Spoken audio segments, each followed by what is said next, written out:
Eh bien, savez-vous que vous pouvez absolument vivre la vie sans être frustré tout le temps? Je suis la preuve vivante que c'est possible et je vais vous apprendre comment, tout de suite à l'antenne.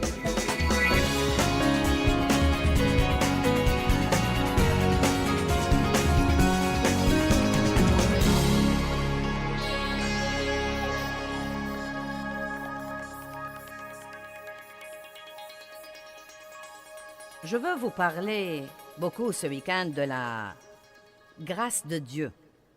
Et c'est un mot que nous entendons souvent, mais je ne crois pas que nous comprenons vraiment ce que veut dire la grâce. Je crois qu'il y a une grâce disponible pour nous tous les jours de notre vie, pour toutes les situations que nous vivons. Dieu ne va jamais nous mettre dans une situation ou nous permettre d'être dans une situation sans nous donner la capacité d'être là et d'être là avec joie. Maintenant, je veux vraiment que vous compreniez ça parce que beaucoup de gens sont dans des situations où ils me disent « Eh bien, tu sais, je reste dans cette situation parce que je crois que c'est ce que Dieu veut que je fasse. Mais je suis si misérable, je suis si frustrée et je suis si malheureuse. » Vous voyez, cela ne marche pas. Parce que si Dieu va vous demander de rester dans un mariage difficile, il va vous donner une grâce spéciale pour rester là. Et cela veut dire que vous devriez pouvoir rester là et avoir la paix et la joie parce que vous aurez une grâce spéciale pour une saison spéciale et une situation spéciale dans votre vie. Et ce devrait être une grâce que les autres verront et diront « Je ne sais vraiment pas comment tu fais ça. » Au lieu de vous entendre dire tout le temps « Je ne crois vraiment pas que je peux faire ça », il devrait vous regarder et dire « Je suis vraiment stupéfié que tu puisses faire ça et toujours avoir tant de paix et tant de joie. » Vous voyez, je crois vraiment que l'attitude avec laquelle nous vivons, le niveau de joie, le niveau de paix, le niveau de stabilité est vraiment ce qui prêche un message aux gens qui nous entourent. Je crois qu'il ne s'agit pas tant de ce que nous leur prêchons que de la manière dont nous vivons devant eux. Et surtout de la manière dont nous vivons quand les choses ne vont pas très bien pour nous tout le temps. Et si vous êtes dans le monde depuis longtemps, vous saurez déjà qu'il y a peu de journées qui vont exactement comme vous voulez, n'est-ce pas? Il y a toujours différentes choses qui se passent qui ne marchent pas exactement comme nous voulons. Et donc, avant d'apprendre que votre joie ne doit pas être basée sur vos circonstances, vous n'aurez que ce que j'appelle une expérience de yo-yo, en haut et en bas, en haut et en bas, en haut et en bas, en haut et en bas. Nous devons donc trouver un moyen de rester heureux quand nos circonstances ne nous conviennent pas, ou quand nous n'avons pas un exaucement aussi vite que nous le voulons, ou quand les gens qui nous entourent ne sont pas ce que nous voulons qu'ils soient, ou quand ils nous énervent, ou quand nous avons une déception, ou toutes ces autres choses qui arrivent. Et il y a quand même un moyen, et c'est la grâce de Dieu. Nous entendons dire bien des fois, vous savez que la grâce, c'est la richesse de Dieu aux dépens de Christ. Et vous savez, c'est une bonne définition, mais à dire vrai, elle est un peu trop spirituelle pour moi. J'ai besoin de quelque chose qui la mette dans un format pratique pour moi. Donc, je voudrais juste vous dire que la grâce est la puissance de Dieu pour vous aider à faire tout ce que vous devez faire. La grâce est une puissance. C'est une puissance, puissance, puissance. Et nous recevons la grâce de Dieu par la foi. Tout vient à nous par la foi que Dieu nous donne également. La Bible dit que Dieu a départi à chacun une mesure de foi. Mais que faites-vous de votre foi? Est-ce que vous mettez votre foi en vous-même? Est-ce que vous essayez de résoudre vos propres problèmes? Est-ce que vous essayez de comprendre les choses? Est-ce que vous essayez de vous changer vous-même ou changer votre famille? Est-ce que vous essayez d'amener vos enfants à faire ce que vous voulez? Est-ce que vous essayez de faire remarquer à votre patron que vous devez avoir cette promotion? Ce n'est pas la grâce, c'est les œuvres. Mais quand vous libérez votre foi et vous vous fiez à Dieu pour faire ce que vous ne pouvez pas faire et ce que vous n'êtes même pas censé faire, vous mettez votre confiance en Dieu. Cette grâce qui est la puissance de Dieu passe par ce canal de foi maintenant et vous permet de faire ce qui vous étonnera vraiment et étonnera les autres. Maintenant, je peux vous donner une définition un peu plus longue. C'est ma propre définition de la grâce, mais je crois que la grâce est la puissance de Dieu qui vient à nous gratuitement, c'est-à-dire qu'elle ne nous coûte rien d'autre que de mettre notre confiance en Dieu et qui nous permet de faire aisément ce que nous ne pourrions jamais faire tout seuls avec énormément de lutte et d'efforts. Écoutez-moi, en réalité, chaque fois que nous ressentons la frustration, je crois que cela veut dire que nous avons arrêté de compter sur Dieu et de nous appuyer sur lui et de recevoir sa grâce et que nous essayons de faire les choses tout seuls et de faire que les choses se produisent à notre façon. Vous comprenez? Et ça m'a vraiment aidé quand je l'ai compris parce que j'ai passé beaucoup de temps à être frustrée. Et j'ai finalement fait quelques pancartes, et j'en ai toujours 2 ou 3 dans ma maison, qui disent que les œuvres de la chair équivalent à la frustration. Donc chaque fois que je me sentais frustrée, je me rendais compte que j'ai essayé de devenir ce que j'appelle le Saint-Esprit junior. Je disais bien, Dieu, je me rends compte que tu es là, mais regarde-moi faire ça. Nous avons un problème avec notre esprit indépendant, n'est-ce pas? Nous avons du mal à compter sur Dieu en toutes choses. Donc la grâce est non seulement la puissance de Dieu pour le salut. Ne la limitons pas au salut. Eh bien oui, nous sommes sauvés par la grâce. Mais pas seulement nous sommes sauvés par la grâce, mais la victoire dont nous avons tellement besoin tous les jours de notre vie vient aussi par la grâce de Dieu. Vous qui avez reçu le salut par la grâce, dit la Bible dans Galates chapitre 3, est-ce que vous croyez maintenant que vous allez atteindre la perfection par la chair? Croyez-vous vraiment que Dieu nous sauve et nous aide quand nous sommes à bout et quand nous sommes si prêts à abandonner et renoncer que nous disons finalement « Dieu, je sais que je suis un gâchis, j'ai gâché toute ma vie, je ne peux rien faire, aide-moi ». Croyons-nous vraiment qu'il nous lance un ballon de football et nous dit ensuite « Bien maintenant, marquez le but final » Non, tel que vous avez reçu le Christ. Vous devez vivre de la même façon tous les jours de votre vie, et cela veut dire dans une dépendance complète, totale, envers lui. La grâce est comme la lumière. Et ce que nous faisons bien des fois, c'est de lutter contre l'obscurité, alors que nous devons allumer la lumière. Amen. À quoi sert de venir ici et de lutter contre l'obscurité? Nous heurter les uns contre les autres, trébucher les uns sur les autres.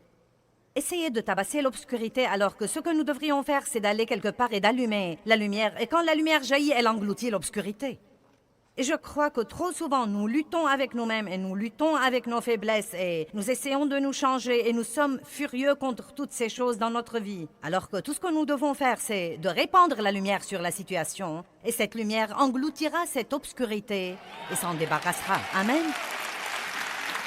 En fait, il y a un verset dans Galates que je crois que nous devons mieux comprendre. Il dit « Marchez selon l'esprit, et vous n'accomplirez pas les désirs de la chair. » Il ne dit pas « Conquérez la chair pour que vous puissiez marcher dans l'esprit. » Si nous focalisons sur Dieu et sur sa bonté et notre relation avec lui et son amour pour nous, tant de ces autres choses se dissiperont à cause de la puissance de Dieu dans nos vies. Au lieu de cela, nous croyons que nous devons nous débarrasser de toutes ces choses répugnantes pour que Dieu puisse venir et avoir une relation avec nous. Marchez selon l'esprit. Focalisez sur la marche selon l'esprit. Et vous n'accomplirez pas les désirs de la chair. Ne luttez pas toujours contre le diable. Je crois parfois que nous luttons contre le diable plus que nous n'adorons Dieu. Allez maintenant. Eh bien, le diable ceci, le diable cela, le diable ceci, le diable cela. Je me suis surprise à penser, non mais c'était il y a de nombreuses années, mais j'ai en fait dû me rendre compte dans ma vie que je passais plus de temps à parler au diable et du diable que de Dieu. Et nous ne devons pas faire ça. Non mais Jésus l'a pratiquement ignoré, et s'il devait vraiment dire quelque chose, il disait « il est écrit ». Il est écrit. Il n'était pas irrité contre lui et déprimé à cause de lui. Il n'a pas cru ses mensonges. Donc nous devons nous devons focaliser sur la lumière. Donc, la grâce est la puissance, tout simplement. C'est la puissance de Dieu disponible aussi énormément que vous en avez besoin. Certains ont besoin de plus de grâce que d'autres. Peut-être que vous êtes dans un mariage plus difficile que 10 de vos amis. Eh bien, Dieu vous donnera plus de grâce. Peut-être que vous venez d'un milieu plus dur et il vous faudra peut-être un peu plus de travail et de la grâce de Dieu dans votre vie pour vous rendre meilleur que quelqu'un d'autre, vous savez, qui a été élevé comme ça, et vous savez, je connais des gens qui ont été parfaitement élevés. Non, mais leur maman et leur papa les aimaient beaucoup et les prenaient chaque semaine à l'église, et ils s'amusaient, et ils avaient des fêtes, et tout était vraiment magnifique, vous savez. Mais Dieu a fait une grande chose dans ma vie aussi. J'avais besoin de plus de grâce qu'eux dans certaines situations. Mais quelle que soit la grâce dont vous avez besoin, vous ne devez jamais vous dire « Eh bien, vous savez, j'aurai toujours une vie de deuxième ordre » ou « J'aurai toujours une situation moins que meilleure parce que je n'ai pas eu un bon commencement. » Arrêtez de vous inquiéter du commencement et soyez déterminés à avoir une grande fin. Combien d'entre vous sont déterminés ce soir à avoir une grande fin? La vie est très, très frustrante sans la grâce. Vous savez, Paul a prié une prière dans Éphésiens 1. Il a prié plusieurs choses, mais une des choses qu'il a priées me frappe toujours. Il dit « Je prie que vous sachiez la puissance. » La puissance. Vous aimez ce mot? Je prie que vous sachiez la puissance disponible pour vous qui croyez. Vous devez comprendre que vous n'êtes pas censé mener une vie faible, frustrée, exaspérée, malheureuse, troublée. Chaque jour de votre vie doit être quelque chose qui vaille la peine de sortir du lit pour le vivre, quelles que soient vos circonstances. Mais vous devez savoir comment recevoir la grâce de Dieu. J'ai passé tant d'années de ma vie chrétienne frustrée. Oh, mince alors! La frustration est horrible. Elle l'est vraiment. Je pensais ce soir, je suis sûre que vous savez tout ce que ça fait, mais j'essayais de trouver un moyen de l'exprimer. C'est cette chose en vous. Vous sentez vraiment que vous allez exploser si vous ne pouvez pas obtenir ce que vous voulez.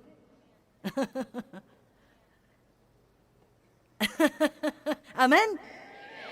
Vous vous dites, « Oh, si je dois subir ceci un jour de plus, je ne pourrai pas le supporter. » Mais en fait, 2 semaines plus tard, vous le supportez toujours, vous êtes toujours vivant. Et vous savez quoi? Vous le supporterez peut-être 1 an et vous serez toujours vivant et... Donc il n'y a aucune raison pour être malheureux. Vous feriez aussi bien de prendre la décision ce soir que quelle que soit la durée de votre voyage et que quel que soit le chemin que vous prenez, que Dieu vous aime et qu'il a un plan unique et individualisé pour vous. Et que ce que vous ne comprenez pas maintenant, vous le comprendrez plus tard. Jésus a dit à ses disciples, « Ce que vous ne comprenez pas maintenant, vous le comprendrez plus tard. » Et nous avons tous des choses dans nos vies où nous pouvons revenir sur le passé et dire « Oh, je comprends maintenant » ou « Bon sang, vous savez, c'était la chose qui m'a vraiment changé. C'est ce qui m'a fait grandir en Dieu. C'est en ce temps-là que je me suis tellement approché de Dieu. » Mais nous aurions fait quoi que ce soit pour en sortir quand nous étions là-dedans. Non, mais je sais que certains d'entre vous sont nommés, vous êtes au milieu de cette affaire de frustration. Et que vous la ressentez, vous vous dites, je ne peux plus supporter désormais. Et quand nous sommes frustrés, écoutez, c'est très simple. Mais ça m'a aidé quand Dieu me l'a révélé. La frustration, c'est quand nous essayons de faire quelque chose à propos de quelque chose alors que nous n'y pouvons rien. C'est le comble de la frustration. Quand j'essaye de faire que quelque chose se produise, que seul Dieu peut faire. Et en réalité, si je continue à essayer de le faire, je rends les choses pires. La frustration vient quand vous essayez de faire que quelque chose que vous voulez se produise, ou quand quelque chose que vous ne voulez pas se produit et que vous essayez de vous en débarrasser. Mais dans les 2 cas, nous sommes frustrés quand nous disons « Je n'accepte pas ça. » Donc, Un exemple de ma vie, et je suis sûre que c'est le cas de beaucoup d'entre vous, et nous allons en parler un peu ce soir, c'est que j'ai passé beaucoup d'années à essayer de me changer, à essayer d'être quelque chose de différent de ce que Dieu m'avait créé pour être. Je n'aimais pas ma personnalité, je ne me l'ai pas donnée. Vous savez, je ne me suis pas donné ma personnalité, je ne me suis pas faite hardie et franche et forte et expressive. Je ne me suis pas faite comme ça. Quand Dieu distribuait les personnalités, je ne lui ai pas dit « je voudrais celle-là ». Je n'avais rien à faire là-dedans et vous n'aviez rien à faire là-dedans. Si vous êtes bavard, si vous êtes calme, si vous êtes ceci ou cela. Mais nous regardons toujours quelqu'un d'autre et nous croyons qu'il est l'exemple de ce que nous devrions être. Et donc, quel que soit ce que nous n'avons pas, nous essayons d'être comme lui. Et puis-je vous faire passer un message ce soir? Dieu ne va jamais vous aider à être quelqu'un d'autre. Vous feriez aussi bien de vous apaiser et de décider de vous aimer parce que Dieu ne va jamais vous aider à être quelqu'un d'autre. S'il avait voulu que vous soyez quelqu'un d'autre, vous seriez quelqu'un d'autre à ce moment-là. Donc, en réalité, quand j'ai d'abord commencé à étudier la parole de Dieu, la parole que j'aime tellement, parce que c'est la vérité qui nous a franchis, cela me blesse vraiment quand les gens dans le monde, et il y en a tant aujourd'hui, quand ils disent « il n'y a pas de vérité ». Vous savez, il n'y a pas de vraie vérité. Savez-vous que seulement 13% des chrétiens croient que la Bible est la vérité absolue? Si vous ne croyez pas qu'elle est vraie, à ce moment-là, à quoi bon? Non, mais est-ce juste une bonne idée ou... Vous savez. Non, mais comment saurez-vous vraiment que quelque chose est vrai? Je crois qu'un des tests de ce qu'est la vérité est... Est-ce qu'elle marche dans votre vie? Je sais que la parole est vraie car je sais ce qu'elle a fait dans ma vie. Je sais que cette parole m'a apporté la paix et la joie et une vie qui vaut la peine d'être vécue. Et qu'elle m'a aidé à me remettre de tout le rebut qui m'est arrivé dans les premières années de ma vie. Et je suis vraiment en mission chaque fois que j'en ai l'occasion d'en parler à la télé. J'en parlerai, car si vous êtes en ce moment dans le monde et que vous croyez ce mensonge comme quoi il n'y a pas de vérité et que la vérité est juste relative à votre culture et relative à vos circonstances et qu'elle change avec le vent. Non mais comment pourrait-ce être la vérité? Non mais la vérité ne peut être la vérité que si c'est une seule chose. Et Jésus a dit « Je suis le chemin, je suis la vérité ». Non pas une vérité, la vérité. Et je suis la vie. Et il a dit aussi « Nul ne vient au Père que par moi ».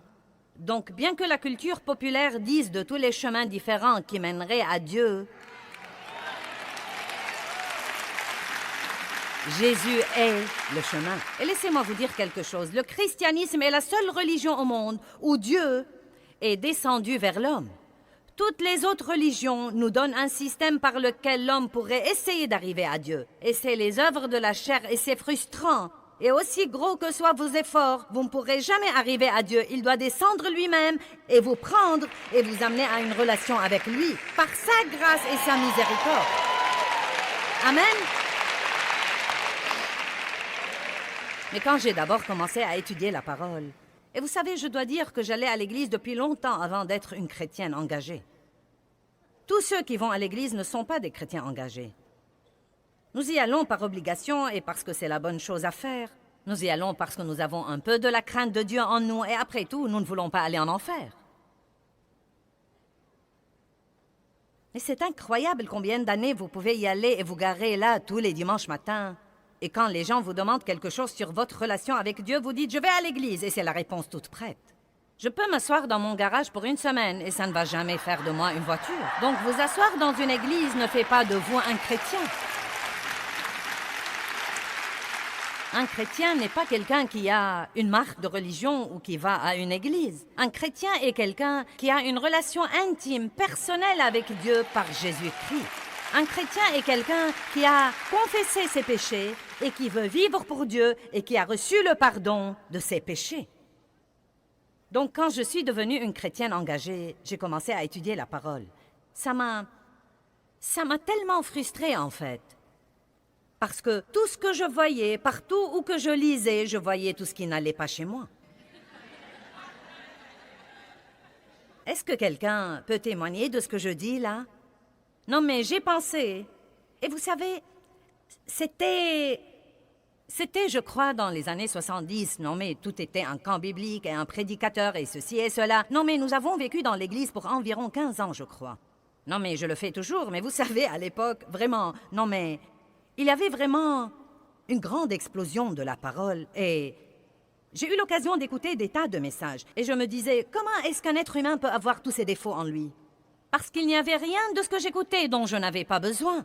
Si c'était sur la bouche ou la pensée, j'en avais besoin. Si c'était sur le fruit de l'esprit, je n'en avais aucun. Vous savez, quel que soit le message, j'en avais désespérément besoin. Et donc, je rentrais à la maison et j'essayais de changer. Cher Dieu, j'essayais de changer. Je projetais de changer. Je m'allongeais dans mon lit et je préparais mon plan de sainteté. Et il durait jusqu'à mettre mes pieds par terre. C'était là où il se terminait. Et je ne pouvais pas comprendre comment on pourrait projeter d'être si bon et d'agir si mal.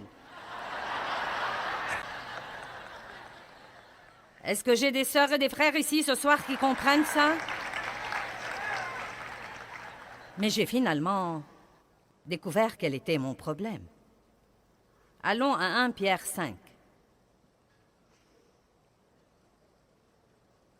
Suivez-moi jusqu'à la dernière partie.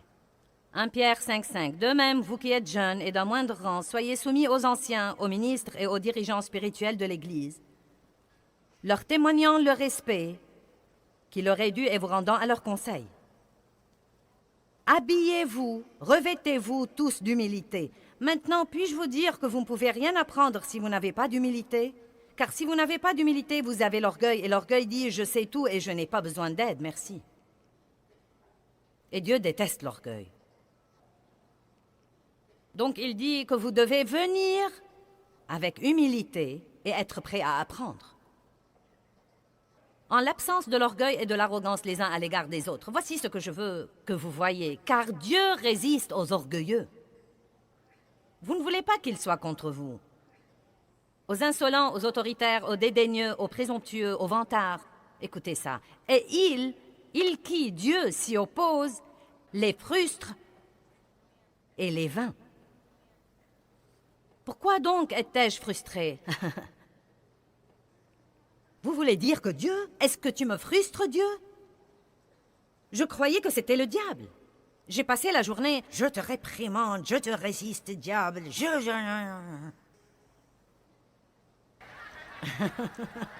C'est vraiment le diable. Si le diable s'écartait de mon chemin, mon ministère grandirait. C'est vraiment le diable. Juste le diable. Tout était juste le diable, le diable, le diable. Ensuite, j'ai découvert que Dieu lui-même s'opposait à moi et il me frustrait. Et la Bible dit, Dieu nous vainc, mais il donne la grâce, la puissance. À qui? Aux humbles. Qui sont les humbles? Ceux qui disent, Dieu, je vois le gâchis que je suis d'accord avec toi, je suis coupable de tout cela, je ne cherche pas de prétexte, je veux changer, mais Dieu, je ne peux pas changer, pas d'un iota, si tu ne me changes pas toi-même. Donc me voilà, et si tu ne me changes pas, je resterai comme ça pour toujours. Vous voyez, la bonne nouvelle est que voilà la bonne nouvelle. Je sais que même si je ne change jamais, il m'aimera toujours. Parce qu'il m'a pris comme j'étais. Donc je n'essaye pas de changer pour amener Dieu à m'aimer davantage. Je veux changer parce que je l'aime, et il le sait bien. Et c'est à lui seul de décider de la vitesse dont il doit travailler en moi. Il y a des choses que je peux vraiment faire, mais il y a beaucoup de choses que je ne peux pas faire. Et ce que nous devons faire, c'est de faire ce que nous pouvons faire. Et si nous faisons ce que nous pouvons faire, Dieu fera ce que nous ne pouvons pas faire. Mais vous voyez, ce que je faisais, c'est que j'écoutais ces messages et que j'étais convaincue de mon péché. Mais parce que je ne comprenais pas la différence entre la conviction et la condamnation, la conviction que Dieu a amenée pour me rendre consciente de mon péché et pour m'en repentir et demander son aide, je laissais le diable la transformer vite en condamnation. Et je sortais frustrée et tout abattue, sous le fardeau de combien j'étais terrible et combien j'étais horrible et que personne ne pouvait être aussi mauvais que moi et que j'allais essayer de changer. Oh, je me rappelle tout ce cantique triste. Eh bien, j'essaie vraiment, Dieu, vraiment. N'est-ce pas que ça a l'air spirituel? J'essaie vraiment.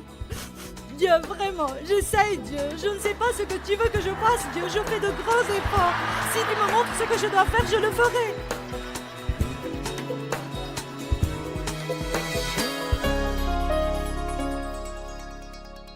Eh bien, c'est vraiment merveilleux de savoir que la grâce de Dieu, qui est sa puissance, nous permet d'avoir la joie et la paix même au jour le plus stressant. J'aime absolument le fait que je ne suis pas censée être contrôlée par mes circonstances. J'ai une vie au-dedans de moi, et vous aussi comme croyants à Jésus-Christ qui nous permet de vivre au-dessus de nos circonstances.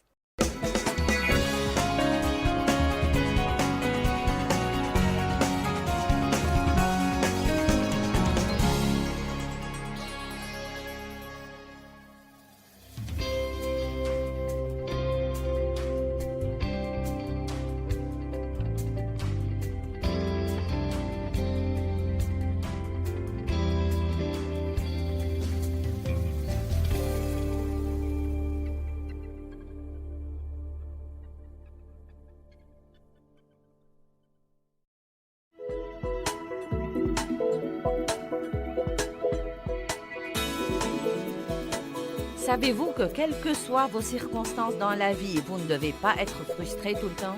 Restez avec moi aujourd'hui et découvrez comment vous pouvez mener une vie plus paisible, d'en jouir de tous les jours de votre vie.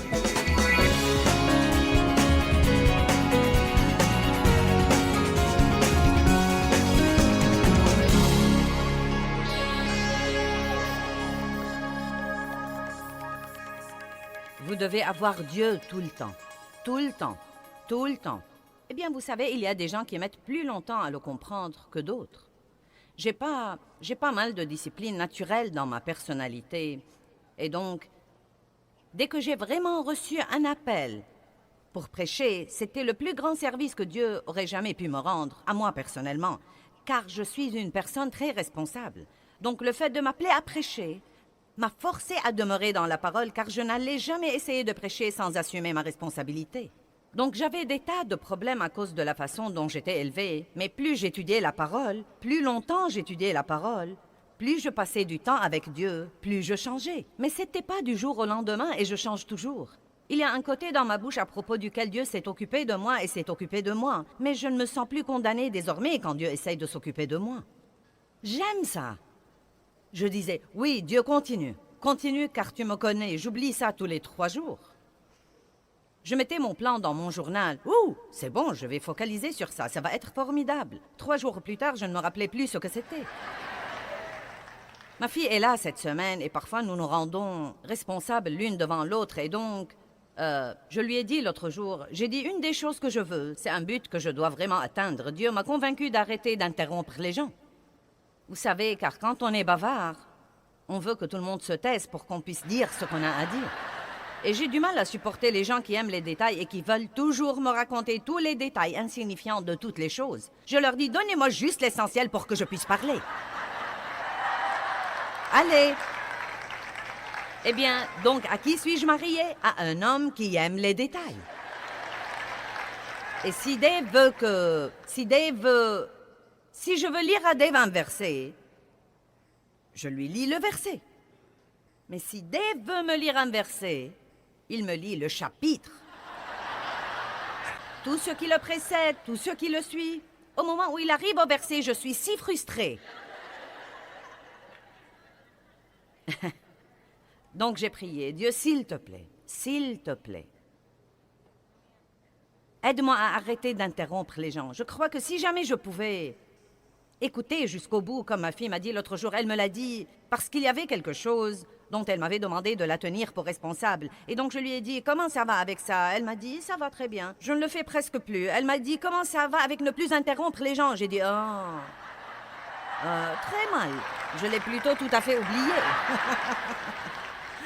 Eh bien, vous savez, nous sommes comme ça. Non, mais parfois, vous l'oubliez vraiment. Dieu doit vous le dire encore et encore. Mais j'aime vraiment ça. Je ne veux pas que Dieu me laisse tranquille, car ce qu'il y a, c'est que si je n'arrête jamais d'interrompre les gens, dans mon cœur, je veux le faire et je veux m'arrêter. Et Dieu le sait, et il ne va pas m'aimer plus ou m'aimer moins si je le fais ou ne le fais pas. Je n'essaye pas d'arrêter pour amener Dieu à m'aimer davantage. Je veux juste arrêter de faire ça, car Dieu veut que j'arrête et je sais que je peux être mieux que ça. Voulez-vous arrêter de vous fâcher contre vous-même tout le temps, parce que vous ne pouvez pas être le spécimen parfait de tout ce que vous voulez être? Allez, que quelqu'un acclame.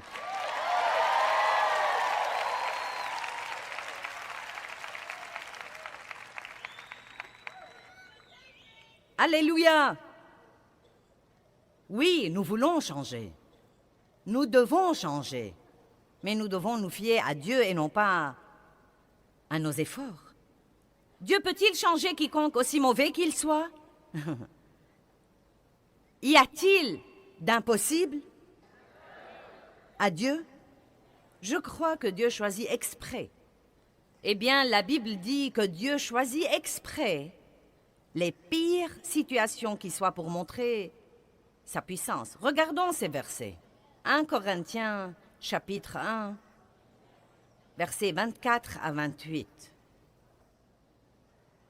Mais pour ceux qui sont appelés, tant juifs que grecs, païens, Christ est la puissance de Dieu et la sagesse de Dieu. Car la chose folle qui vient de Dieu est plus sage que la sagesse des hommes, et la chose faible qui vient de Dieu est plus forte et plus puissante que la force des hommes. Donc il dit que vous seriez dans une meilleure position si vous aviez Dieu que si vous étiez une personne forte et sûre d'elle qui croit qu'elle n'a pas besoin de Dieu. Verset 26. Car considérez simplement votre vocation, frères. Pas beaucoup de vous sont considérés être sages selon les évaluations et les critères humains. Ni beaucoup de vous sont influents et puissants, ni beaucoup sont de haute et de noble naissance. Non, car Dieu a choisi, a délibérément choisi. Wow! Ce que dans le monde est considéré comme des choses folles pour confondre les sages, et ce que le monde appelle des choses faibles pour confondre les forts. Et Dieu a aussi sélectionné, c'est-à-dire délibérément choisi. Vous savez, Dieu ne s'est pas retrouvé avec nous sur les bras et maintenant il se voit contraint d'essayer de se débrouiller. Vous savez, ce n'est pas que j'étais la seule option qu'il avait pour remplir ce rôle dans le ministère. Il m'a en réalité choisi exprès. Et je peux vous dire une chose, personne n'a pu comprendre pourquoi. Non, mais vous auriez dû me voir quand Dieu m'a d'abord appelé à faire ça. Les 5 premières, eh bien, ça n'a pas duré 5 ans, mais quand j'ai commencé à donner des études de Bible à la maison, et je vous dis la vérité vraie, je m'asseyais en short court et j'enseignais la Bible en soufflant la fumée dans la figure de tout le monde. Et voici la partie que votre pensée religieuse ne va pas accepter. C'était ouin!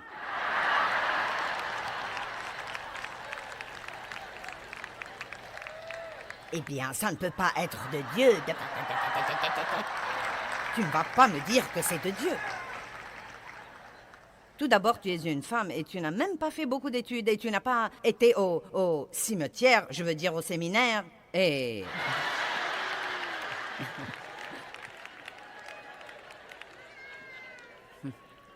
Et écoutez, les études et les diplômes sont merveilleux, mais vous feriez mieux de ne pas commencer à compter sur ça et de ne pas commencer à croire que vous êtes mieux que les autres parce que vous les avez ou que c'est ce qui vous qualifie pour être utilisé par Dieu. Jésus a dit qu'il était qualifié parce qu'il était oint.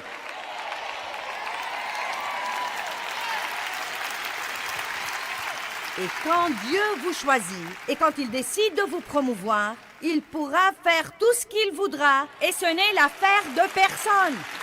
Et il aime faire ça. Il aime choisir exprès les gens dont le monde dit qu'ils sont...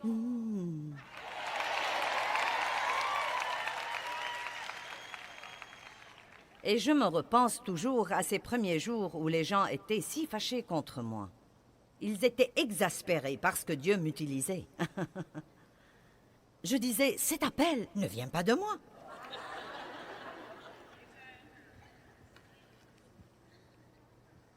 Eh bien, vous savez, Dieu connaît mon cœur et sait que C'est par ignorance que je me comportais comme ça. Personne ne m'avait jamais appris autrement. Et quand Dieu a commencé à me convaincre et à s'occuper de moi, vous voyez, voilà la chose que vous devez comprendre. Quand Dieu vous convainc, maintenant écoutez s'il vous plaît. Quand Dieu s'occupe de vous à propos de quelque chose qui ne va pas dans votre vie, cela veut dire que la puissance est là pour le changement. Maintenant, tout ne viendra peut-être pas à la fois, mais ça ne sert à rien de dire « je ne peux pas faire ça ». Je ne peux pas le faire, car Dieu ne vous demandera jamais de faire quelque chose sans vous donner la puissance et la capacité de le faire. Tout ce que vous devez faire, c'est de vous accorder avec Dieu et dire « Dieu, si tu dis que je peux, alors je peux ». Je ne sais pas comment je vais faire ça, mais toi tu sais, parce que ce qui est impossible aux hommes est possible à toi.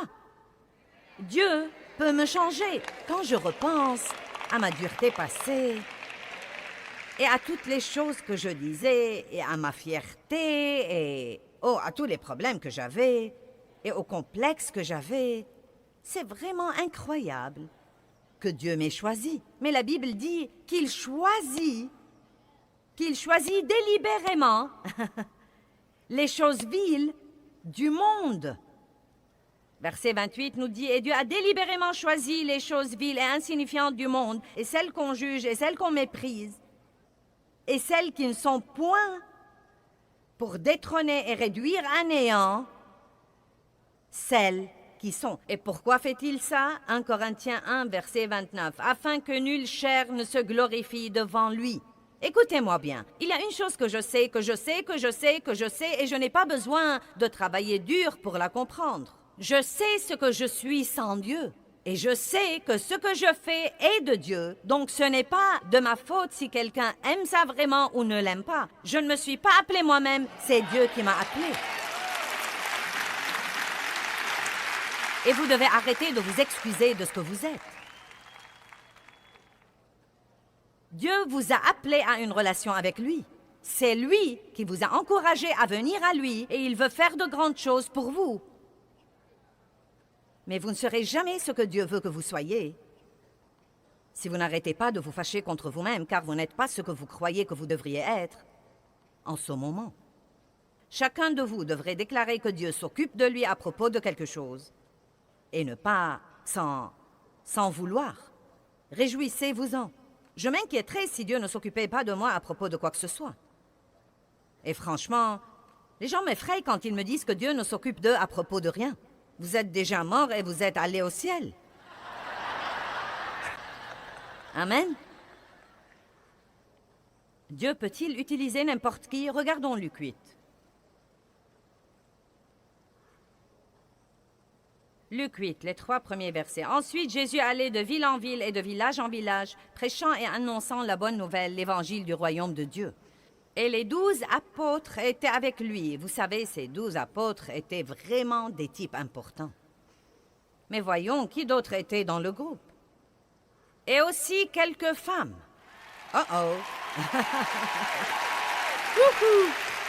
Et aussi quelques femmes qui avaient été guéries d'esprits malins et de maladies. Marie qu'on appelait Marie de Magdala, de laquelle Jésus a fait sortir 7 démons. Donc nous avons là les 12 apôtres et une femme qui était possédée de 7 démons. Maintenant, je ne sais pas comment elle était, mais je vous parie qu'elle était pire que moi.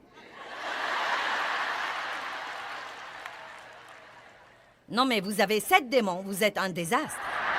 Elle avait un problème de pensée, un problème de bouche, un problème d'attitude.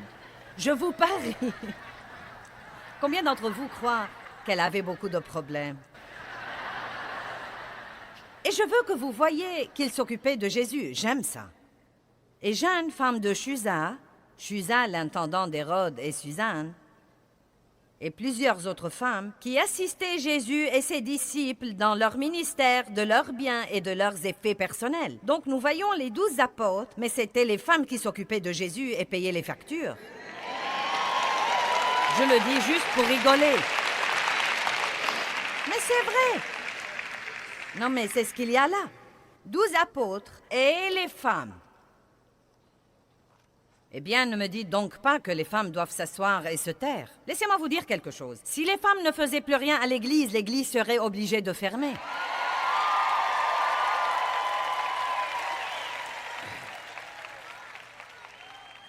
Et ça a commencé depuis très longtemps. C'est les femmes qui versaient de l'argent pour s'occuper de Jésus. Bon sermon, merci. Bien, Marc. Marc chapitre 16, verset 9. Ça va de mieux en mieux.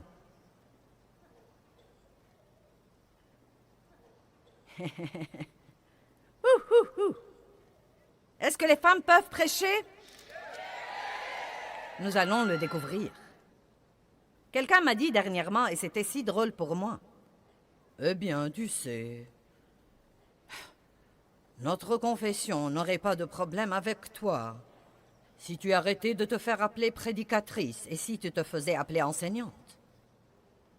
J'ai dit donc, si je change ces quelques lettres, je serai acceptée?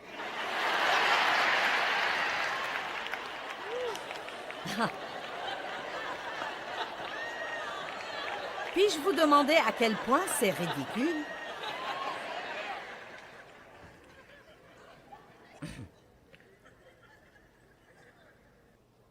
Marc 16, 9, vous allez voir quelque chose de beau.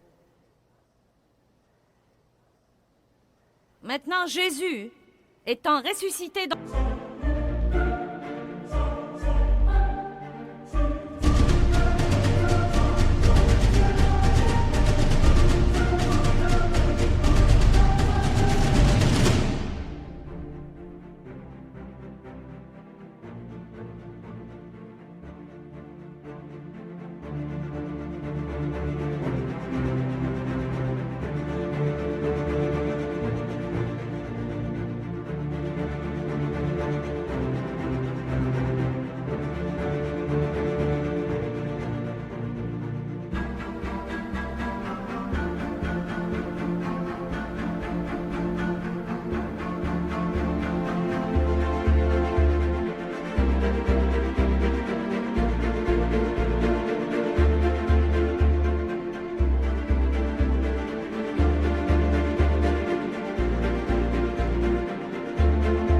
Entre les morts, le matin du premier jour de la semaine, est allé chez les 12 apôtres et a demandé aux plus grands d'entre eux d'aller donner le premier message de la résurrection. Non! Jésus étant ressuscité d'entre les morts, le matin du premier jour de la semaine, apparut d'abord à Marie de Magdala, de laquelle il avait chassé 7 démons.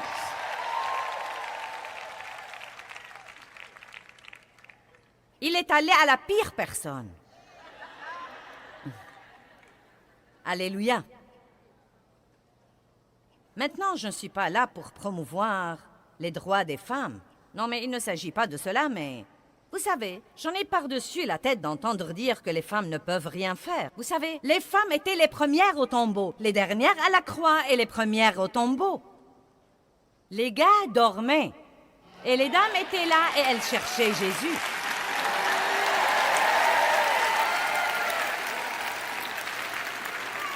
Vous, les mecs, feriez mieux de vous réjouir de nous avoir. Nous avons besoin les uns des autres. Je vais recevoir des lettres sur ce sermon. Envoyez-les.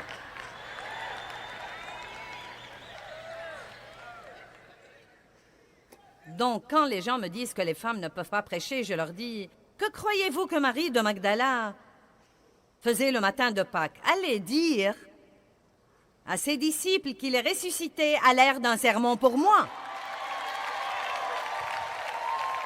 Amen. Je ne parle maintenant que des femmes, car, à dire vrai, les femmes ont été harcelées assez longtemps. Tout au long de l'histoire. Non, mais c'est pathétique, même aujourd'hui, ce que les femmes sont maltraitées dans notre monde. Peut-être pas dans notre société, mais vous n'arriverez pas à croire les atrocités qui ont lieu. Et à quel point les femmes sont maltraitées et elles sont regardées comme une classe inférieure d'êtres humains. Laissez-moi vous dire quelque chose. Dans beaucoup de cultures, elles sont la pire minorité.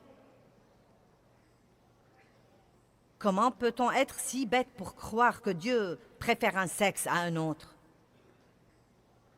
Écoutez-moi bien, nous sommes tous égaux en lui. Et ce que nous sommes, nous le sommes en lui. Et si nous ne sommes pas en lui, nous ne sommes rien, un grand zéro. Jésus est venu supprimer les classes et la discrimination. Il dit qu'il n'y a ni homme, ni femme, ni juif, ni grec, ni esclave, ni libre, mais que nous sommes tous un en Christ.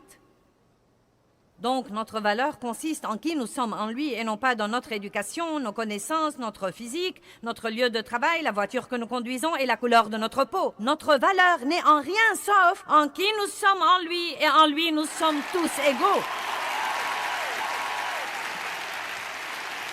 Amen. Apprenez à recevoir la grâce de Dieu. Dieu vous aime tellement et il a un très bon plan pour votre vie. Et vous n'en êtes pas là où vous devriez être, personne ne l'est. Dieu savait tout sur vous quand il vous a appelé à une relation avec lui. Il savait où vous seriez aujourd'hui. Il savait combien de fois vous pécheriez. Il ne s'est pas réveillé ce matin pour dire « Oh non, ne me dis pas que tu t'occupes toujours de ce problème. »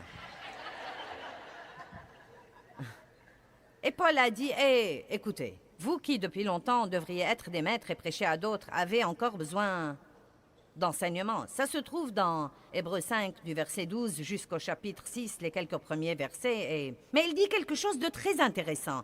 Il dit « Vous qui êtes dans cette condition, vous n'êtes pas qualifiés dans la doctrine de justice. Vous ignorez qui vous êtes en Christ.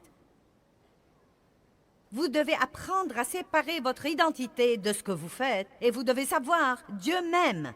Et c'est qui je suis qui est important. Je suis un enfant de Dieu et Dieu m'aime. Il m'aime inconditionnellement. Et il ne va pas m'aimer plus si je change ou m'aimer moins si je ne change pas. Or, il pourrait m'utiliser plus ou m'utiliser moins si je change ou ne change pas. Mais son amour pour moi ne changera pas.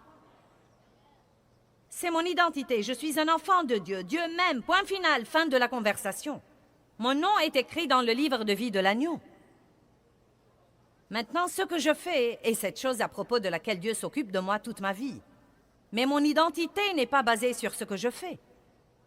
Et si vous comprenez la doctrine de justice comme quoi vous avez été justifiés devant Dieu par le sang de Jésus, à ce moment-là, vous grandirez plus vite et vous changerez plus vite aussi, car vous ne devez pas gaspiller tous ces jours et ces semaines et ces mois et parfois ces années en étant sous la condamnation pour toutes les choses que vous ne faites pas comme il faut, et il faut un grand nombre de chrétiens pour vous venir en aide et vous réintégrer dans le plan et vous convaincre que Dieu vous aime et que vous êtes bien, et que vous n'avez pas perdu le salut. Pourquoi ne pas arrêter de vous perdre en futilité et recevoir des masses de la grâce de Dieu? Grâce, grâce et plus de grâce. Et je crois que je devrais le répéter avant de clôturer. Rappelez-vous, quelle que soit votre situation maintenant,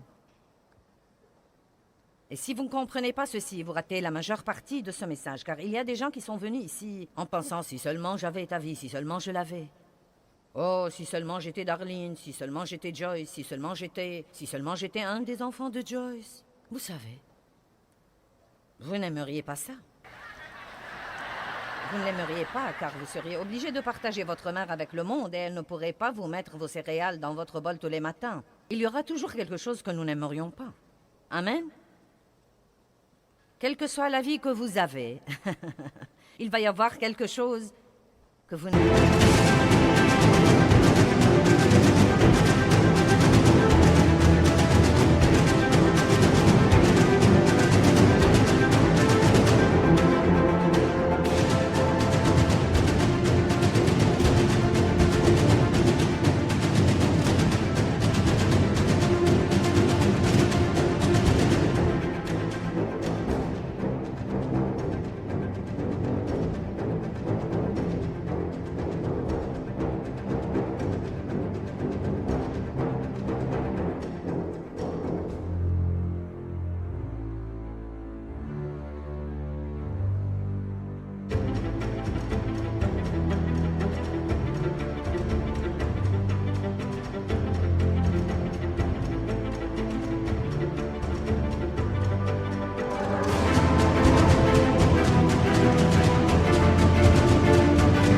N'aimerait pas. Et vous savez, comme mes enfants, on attendait toujours beaucoup d'eux. Les gens leur disaient « Eh bien, je n'arrive pas à croire que tu sois le fils de Joyce Meyer et que tu fasses ça. » Amen. Et donc, vous devez vraiment vous rendre compte que vous... Maintenant, écoutez-moi. Allez, écoutez, c'est très important. Vous devez comprendre que vous n'avez pas la vie de quelqu'un d'autre et que vous ne l'aurez jamais. Donc, vous feriez mieux d'aimer la vie que vous avez. Vous feriez mieux d'adopter la vie que vous avez et d'arrêter de rester assis à souhaiter. Arrêtez de souhaiter de ressembler à quelqu'un d'autre ou d'avoir sa personnalité, ou de chanter comme lui, ou de pouvoir faire ce qu'il fait. Arrêtez tout cela, arrêtez ça. Et commencez à dire « Dieu, me voilà. Fais de moi tout ce que tu voudras. » Et tout est également important. Si vous faites du bon travail en élevant 4 enfants, c'est aussi important que ce que je fais.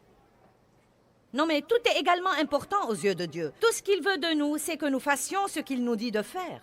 Vous savez, si Dieu vous a demandé d'être une femme au foyer et que vous essayez de faire ce que je fais, vous serez hors de la volonté de Dieu et vous perdrez la récompense. Vous n'aurez pas plus de récompense si vous êtes en chair que si vous êtes là-bas. Vous êtes tous importants pour Dieu. Il veut que vous jouissiez de votre vie. Et il vous aime. Et il y a quelque chose que vous pouvez faire que personne d'autre ne peut faire exactement comme vous le faites.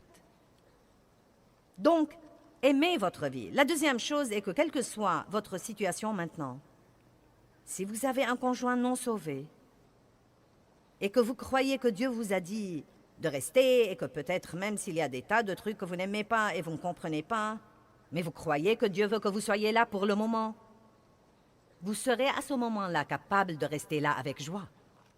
Et je crois que c'est juste une façon de penser. Je vais vous dire quelque chose, et ça a l'air drôle, mais les premières années de mon mariage avec Dave, je ne sais pas pourquoi il est resté avec moi si ce n'était la grâce de Dieu, car j'étais un gâchis.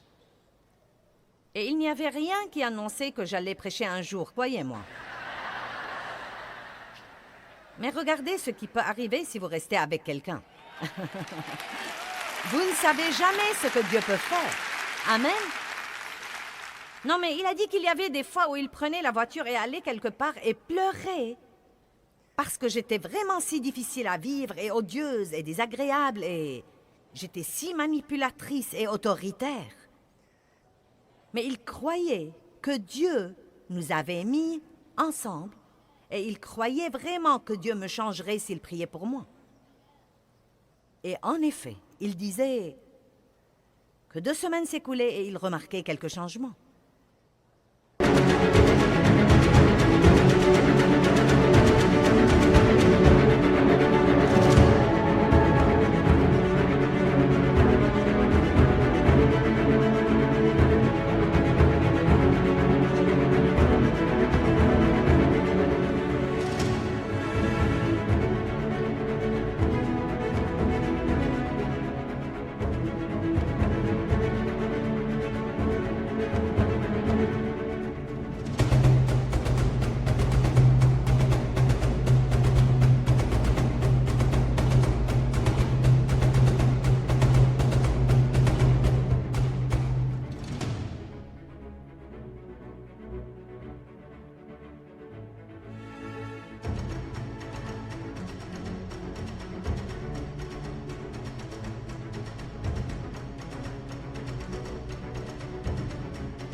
Dieu lui a donné une grâce pour être dans la situation dans laquelle il était.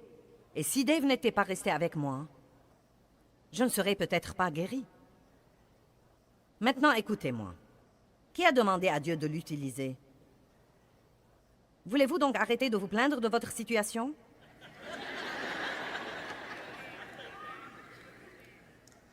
Les bien portants n'ont pas besoin de médecins, mais les malades. Donc, si vous dites aux malades, « Vous êtes malade ?» Malade, malade. J'en ai assez d'être avec tous ces malades. C'est eux qui ont besoin d'aide. Amen. Oh, Joyce, tu dois prier pour que je trouve un autre travail. Je suis le seul chrétien là où je travaille. Et tu veux quitter?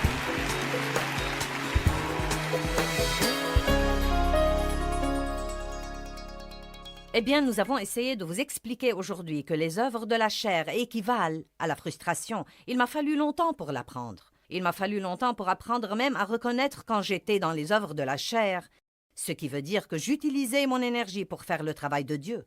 Et je sais que nous faisons ça très souvent et ça ne fait que nous frustrer. Et donc je voudrais que vous soyez ouverts à apprendre davantage sur ce plan, car je crois qu'une fois que vous l'aurez appris, vous aurez une vie de joie et de paix.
khắp phương trời vẫn nhớ tới quê hương.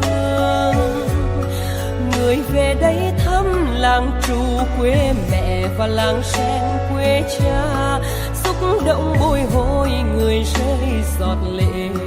Thương mái nhà tranh, thương đất mẹ nghèo, đi suốt cuộc đời mới được thăm.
Thank you.